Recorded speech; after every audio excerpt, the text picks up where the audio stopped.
Roundtable? What is the best UFC fight still to come in 2025?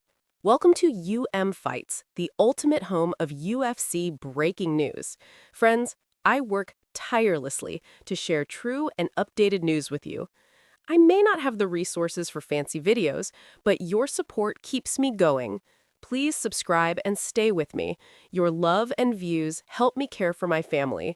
Thank you from my heart. Let's get to the main topic.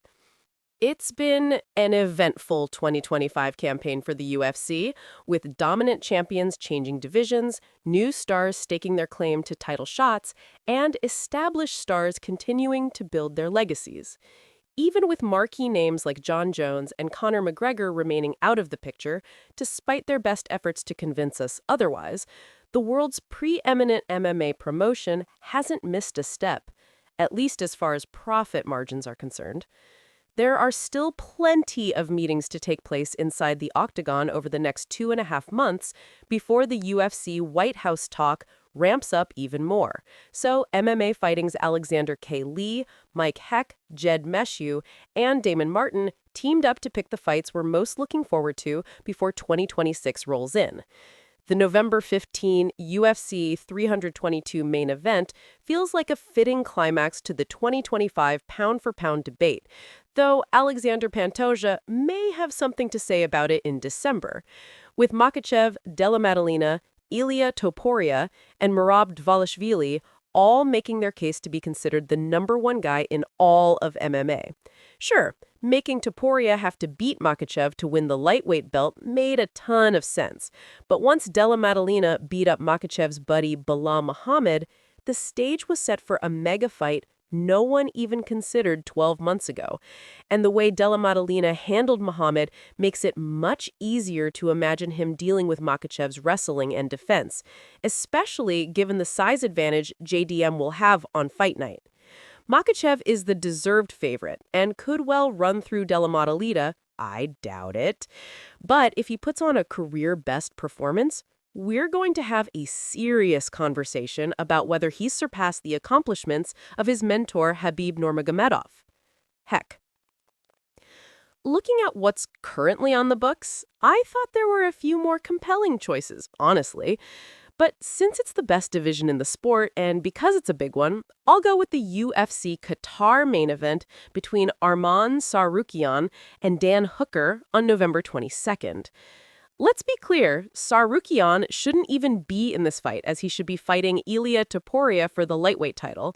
But I totally understand the UFC pivoting to either Paddy Pimblett or Justin Gaethje to make Topuria happy. Now we get the division's top contender facing quite possibly the biggest dog in the division. X's and O's, Tsarukyan should win this fight convincingly. But Hooker is super good at taking great fighters into deep waters. See, Dustin Poirier and Mateusz Gamrot. Tsarukyan is yet to win a UFC main event, and the last time he was booked in such a spot, you all know what happened.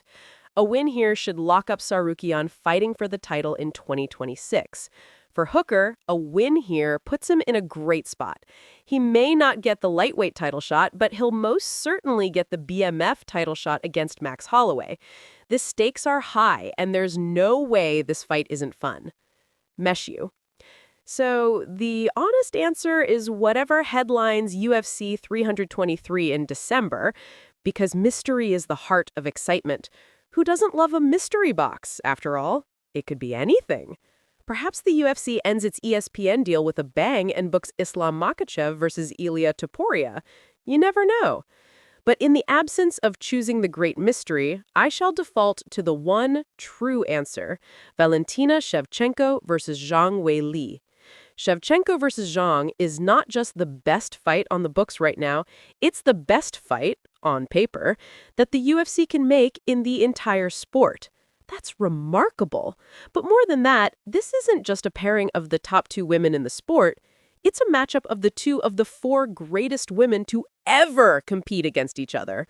Amanda Nunes, Valentina Shevchenko, Chris Cyborg, and Zhang Weili are generally considered to be the greatest female fighters of all time. Nunes fought 2 of her peers, and now Shevchenko gets to fight a second one of hers. On top of that, It's a fascinating matchup. Zhang has looked unbeatable at 115 pounds since reclaiming the title, and she's finally moving up to flyweight. Meanwhile, Shevchenko appears to be past her prime, but she's still reclaimed her belt and defended it against the clear-cut #1 contender. This is the sort of fight that comes around once or twice in a generation, and the winner may end up staking a claim as the greatest to ever compete. That's gotta be the one I'm most interested in. Martin.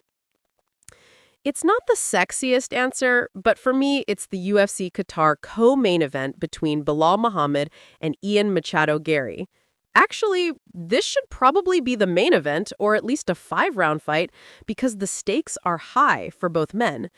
After finally achieving his dream and becoming welterweight champion with a win over Leon Edwards, Muhammad's reign came to a quick end after he decided to show off his Canelo hands against Jack Della Maddalena and subsequently lost his title. At 37, Muhammad is hitting an age where fighters rarely get better, and it always seems that Father Time is stalking them like the Grim Reaper.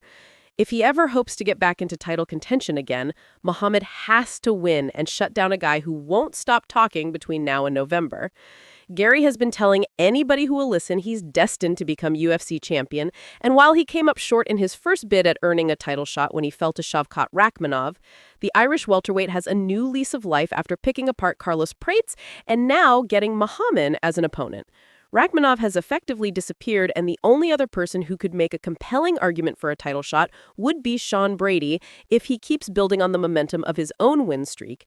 This is an old-school matchup of grappler versus striker, and either Muhammad reclaims his spot atop the division with a chance to become champion again, or Garry vaults past him and immediately becomes the top contender at 170 pounds. UFC and MMA latest update news on Get the Visit and subscribe my channel.